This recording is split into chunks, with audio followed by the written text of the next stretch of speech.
प्रश्नावली के सवाल।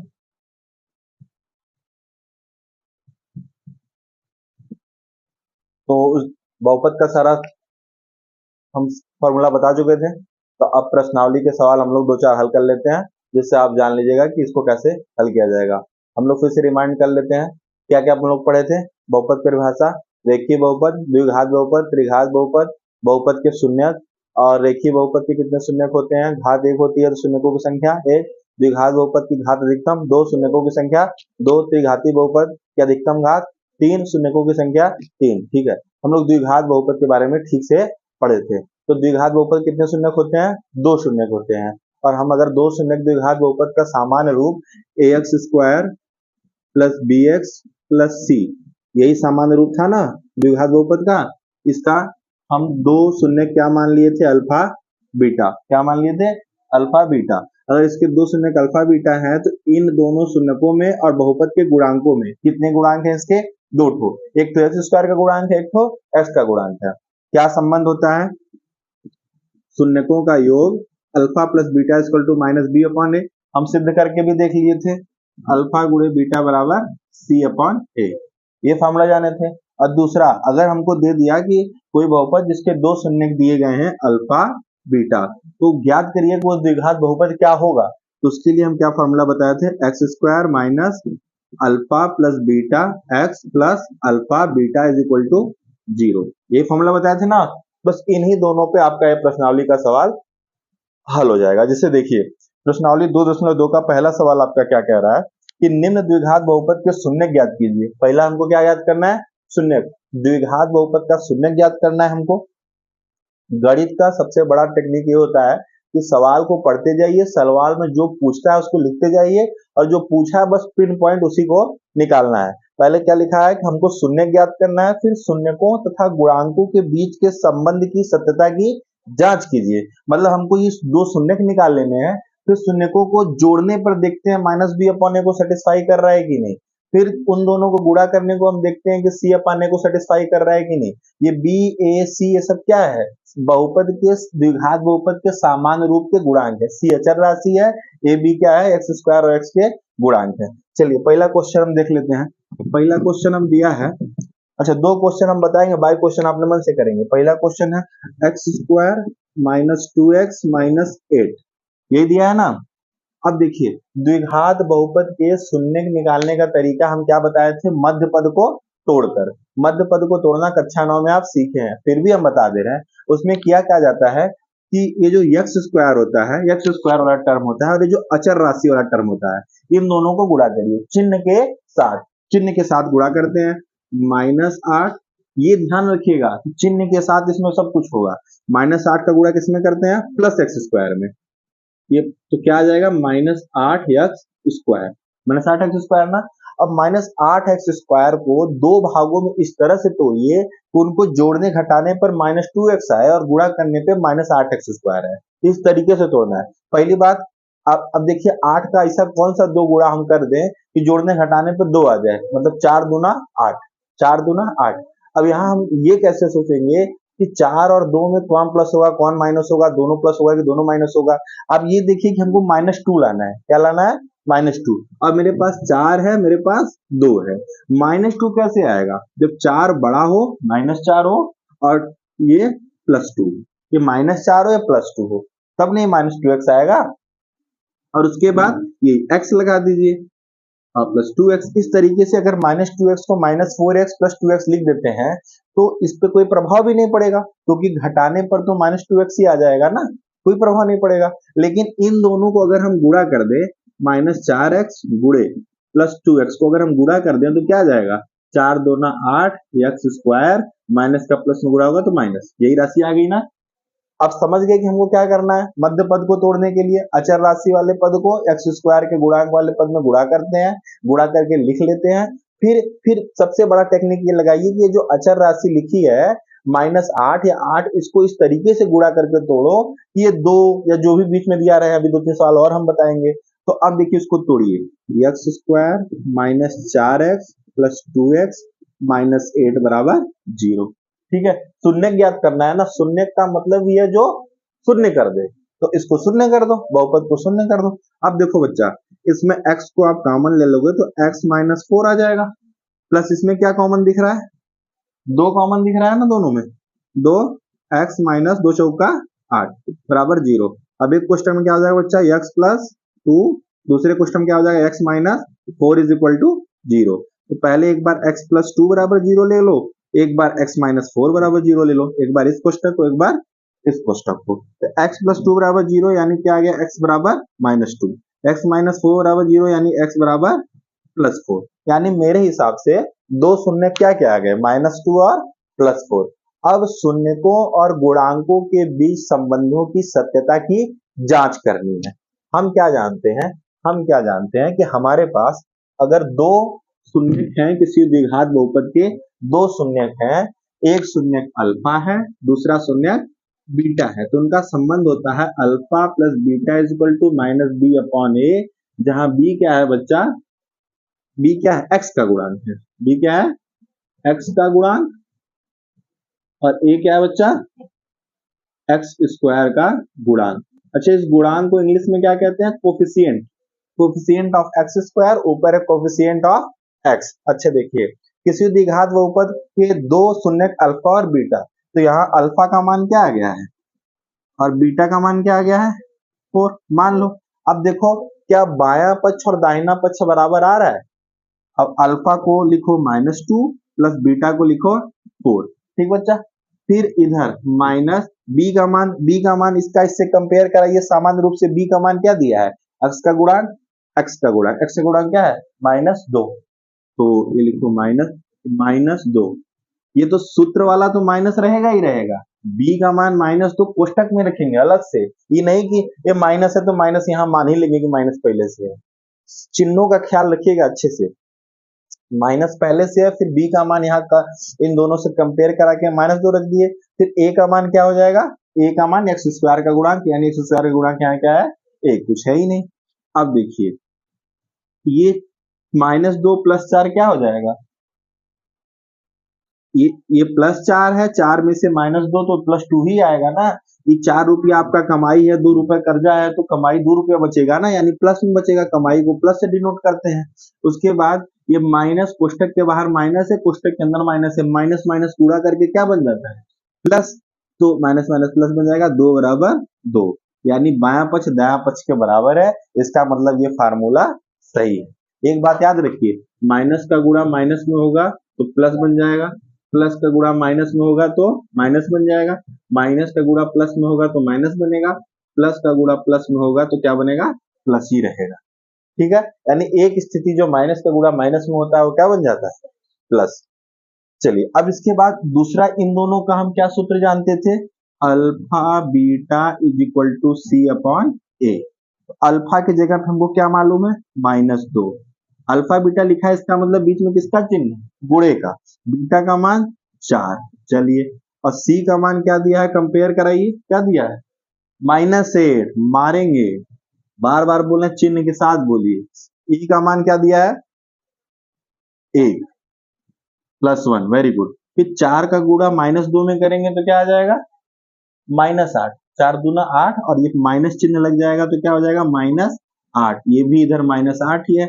इसका मतलब ये फार्मूला भी सेटिस्फाई कर गया, इसका मतलब ये फार्मूला भी सेटिस्फाई कर गया। ये आपका पहला सवाल हल हो गया, प्रश्नावली का पहला सवाल हल हो गया, ठीक है।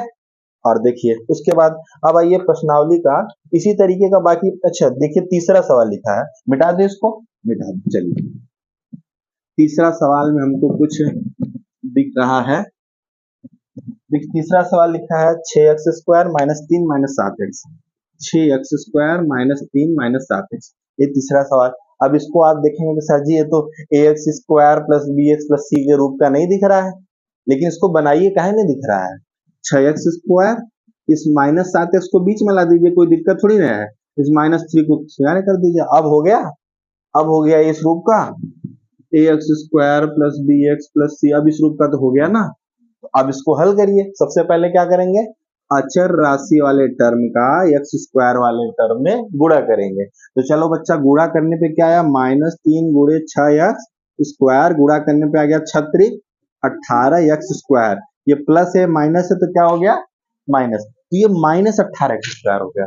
अब देखो 18 पे ध्यान रखो, पूरा ध्यान किस पे रखो, 18 को। 18 का पहाड़ा को ऐसा गुणा करो कि जोड़ने घटाने पे 7 आ जाए। एक तो होता है 6 त्रिक 18, 6 में 3 जोड़ने घटाने पे -7 आएगा, 7 कभी नहीं आएगा। 9 दूना 18, 9 दूना 18, 9 दू से 7 आ जाएगा, 9 में से 2 घटाने पे 7 आ जाएगा। अब हमको क्या लाना है, +7 लाना है कि -7 लाना है, -7। तो -7 कैसे आएगा, 9 माइनस में रहना चाहिए कि 2 माइनस में रहना चाहिए, 9 माइनस में रहना चाहिए। अरे तब ना, जब -9 रहेगा +2 रहेगा तब ना -7 आ जाएगा। तो -9 के बाद ये x लगा दो, 2 के बाद ये x लगा दो, -3 और 6x²। अब देखिए समीकरण में फर्क नहीं पड़ना चाहिए, समीकरण में फर्क नहीं पड़ना चाहिए। इन दोनों को जोड़ने घटाने पे -7x ही आ जाएगा, बराबर 0, क्योंकि हमको शून्य निकालना है, बराबर 0। अब इसमें क्या कॉमन ले लेंगे बताओ, इसमें कॉमन लेंगे, ऊपर देखो, इसमें क्या कॉमन लेंगे, 3x को, 3x कॉमन लेंगे तो ऊपर क्या बचेगा, इसमें x बने, इसमें क्या बचेगा, 2x बचेगा। क्या बचेगा, 2x बचेगा, यही ना, 3 दूना 6 x², और माइनस इसमें से 3 हो जाएगा, 2x माइनस 3, प्लस यहाँ पे कुछ कॉमन लेने के लिए है, कुछ कॉमन लेने लायक नहीं है, तो एक कॉमन लेंगे, क्या ले लेंगे, एक। 2x माइनस 3 बराबर 0। अब देखिए एक कोष्टक में आपका हो जाएगा 3x प्लस 1, दूसरे कोष्टक में हो जाएगा 2x माइनस 3 बराबर 0। अब एक बार 3x प्लस 1 को 0 कर दो, और एक बार 2x माइनस 3 को 0 कर दो, ठीक है। अब यहां से कैसे आएगा, 3x बराबर -1 कर दो पक्षांतर से, 3x बराबर पक्षांतर से क्या आ जाएगा, -1। x का मान क्या हो जाएगा, x का मान -1 ऊपर चला जाएगा, 3 नीचे चला जाएगा, 3 इसका -1/3 आ गया। अब यहां से देखिए 2x माइनस 3 बराबर 0, यानी 2x बराबर +3, -3 इधर जाएगा तो क्या बन जाएगा, +3, और x का मान क्या आ जाएगा, सीधा सीधा 3 ऊपर हो जाएगा, 2 नीचे, 3/2। यानी हमको दो शून्य कौन कौन से मिल गए, -1/3 और 3/2, दो शून्य मिल गए ना। तो चलिए हम मान लिए कि अल्फा का मान -1/3 दिया है और बीटा का मान क्या दिया है, 3/2। अब देखिए alpha plus beta is equal to -b/a को ये सेटिस्फाई कर रहा है, देखिए सेटिस्फाई कर रहा है। अल्फा प्लस बीटा को जोड़िए, -1/3 प्लस 3/2। अब यहाँ माइनस पहले से लिखा है। अब b क्या था, x का गुणांक, b क्या था, x का गुणांक, x का गुणांक यहाँ क्या है, -7। तो -7 को किसमें लिख देंगे, कोष्टक में, बटे a का मानी x² का गुणांक क्या लिखा है, 6, ठीक है। अब देखिए इधर बाएं पक्ष को जोड़िए, भिन्नों का जोड़ कैसे करते हैं, हरों का लसा ले लेते हैं, 3 दूना 6, लसा ले लेंगे, 3 दूना 6, 2 का गुणा ऊपर होगा तो -2 हो जाएगा, फिर 2 3 या 6, 3 का गुणा ऊपर होगा, 3 त्रिका 9। अब यहाँ देखिए माइनस का माइनस में गुणा होगा क्या बन जाएगा, प्लस, यानी +7/6। अब यहाँ देखिए 9 प्लस में है, 2 माइनस में है, तो प्लस में क्या आ जाएगा, 7/6 बराबर 7/6। तो यानी ये फार्मूला सही, फार्मूला सत्यता की जांच हो गई ना। और दूसरा फार्मूला क्या था, alpha into beta is equal to c upon a, alpha into beta is equal to c upon a. Alpha का मान क्या रख देंगे हम, -1/3, बीटा का मान क्या रख देंगे, 3 यही ना है, सी अपॉन ए, सी का मान क्या रख देंगे हम, सी का मान यहाँ क्या है, -3, ए का मान क्या है 6, ए का मान क्या है 6। अब देखिए -3/6 आ गया, ऊपर को काटिए, 3 1 का 3 दूना 6, 3 1 का 3, 3 दूना 6, उसमें दिख रहा है कि नहीं, पूरा बोर्ड नीचे तक दिख रहा है ना, हाँ, 3 1 का 3, 3 दूना 6, तो आ गया -1/2, -1/2। अब इधर देखिए आता है कि नहीं, 3 से 3 कट गया, तो ये हो गया -1/2, यानी -1/2 बराबर -1/2, यानी सी बाई ए को भी सेटिस्फाई कर गए, ठीक है। तो ये दो सवाल समझ में आ गई। और एक सवाल और, जहां अच्छा देखिए, जहां इस तरीके का दिख रहे वहां परेशान मत हो जाइए, अरे मध्य पद इसको कैसे तोड़ेंगे, मध्य में हमेशा कौन रहेगा, 7x। वो फार्मूला दिमाग में हमेशा रखिए कि हमको किस रूप में लाना है, हमको किस रूप में लाना है, हमको इस रूप में लिखना है, ax² plus bx plus c। अब ये प्लस रहे चाहे माइनस रहे, कुछ भी रहे, लेकिन हमको इस रूप में लिखना है। पहले x² वाला आएगा, फिर x वाला आएगा, फिर c वाला टर्म आएगा जो अचर पद है, समझ गए ना। अच्छा देखिए कहीं अगर लिखा रहे t² -15, अच्छा देखिए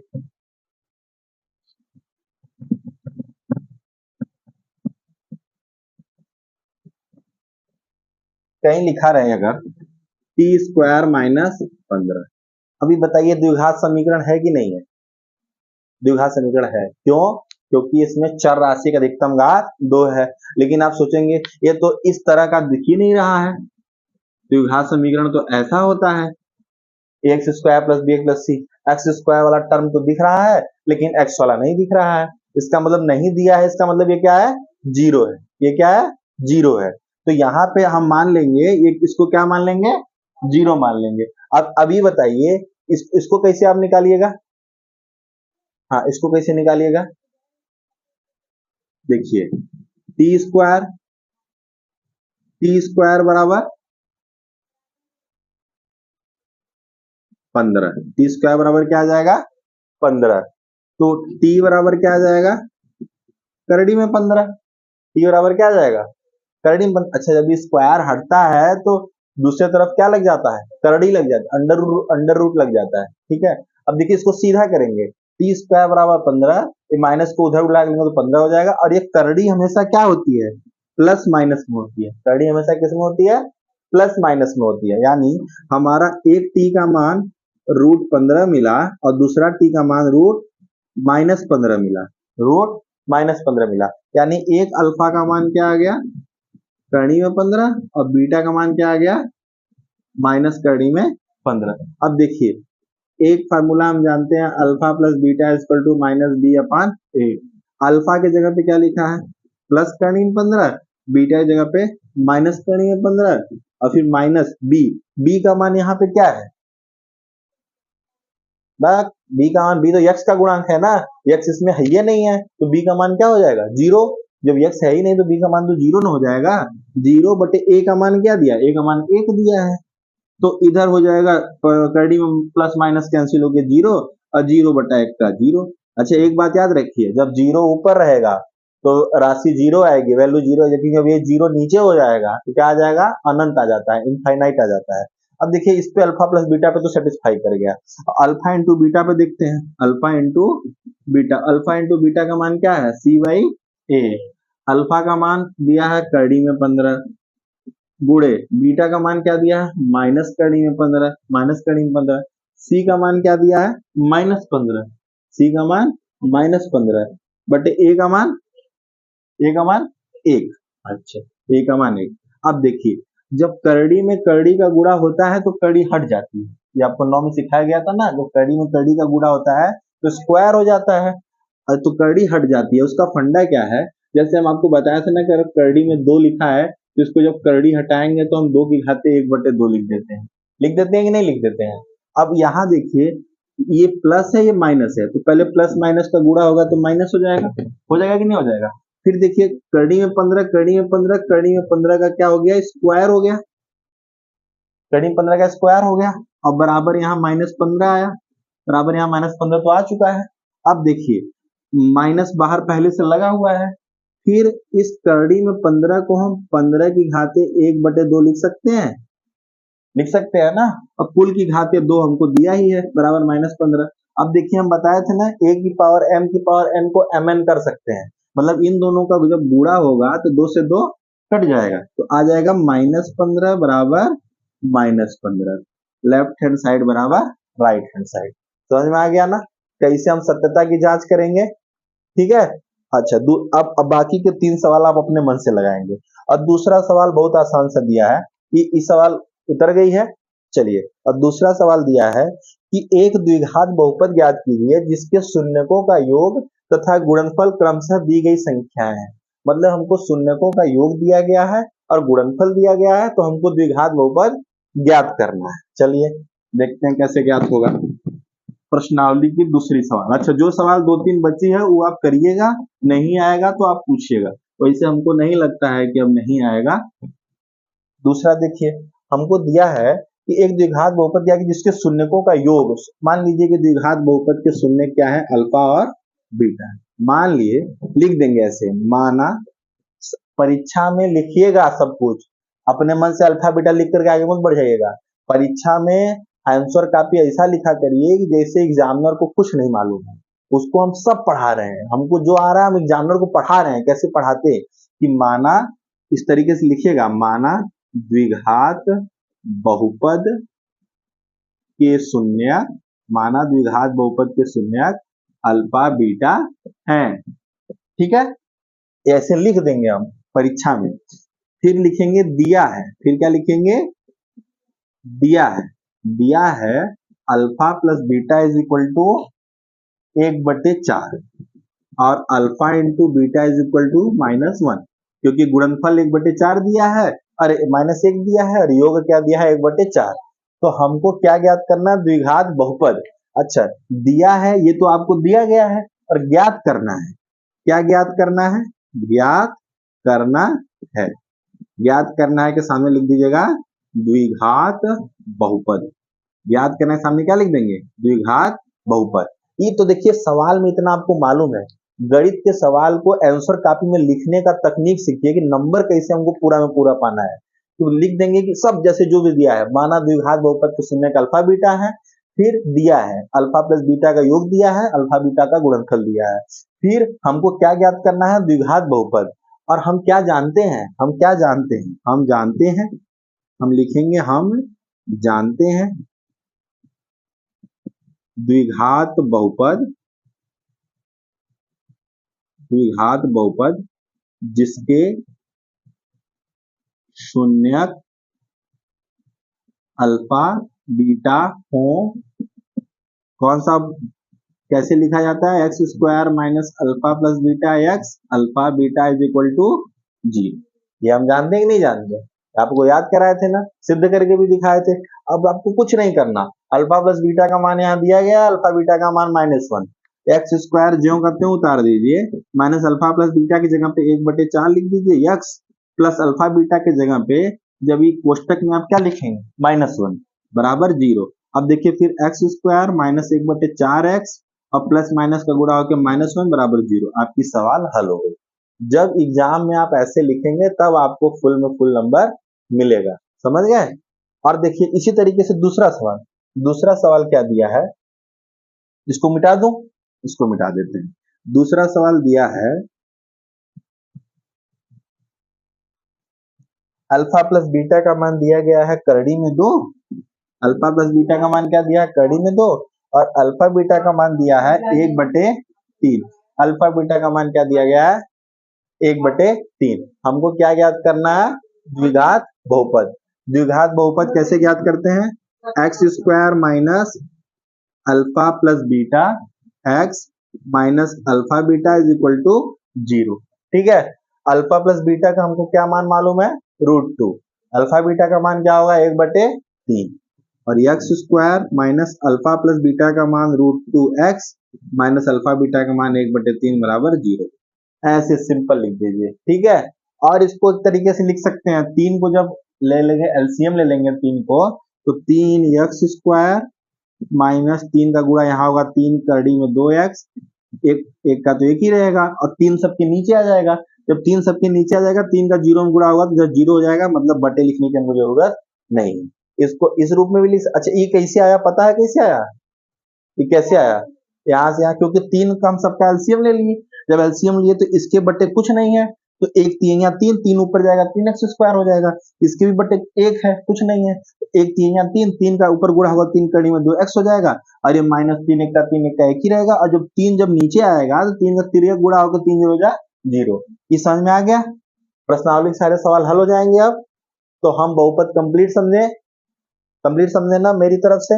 अब जहां भी आपको प्रश्नावली के सवाल नहीं आ रहे हैं वो आप पूछिएगा, वो हम आपको बता देंगे। तो बहुपद का हम आपको समराइज कर दे रहे हैं। एक द्विघात, इसमें मूल रूप से आप कुल के इतर ये 2 फार्मूला परीक्षा की दृष्टि से जरूर याद रखिएगा।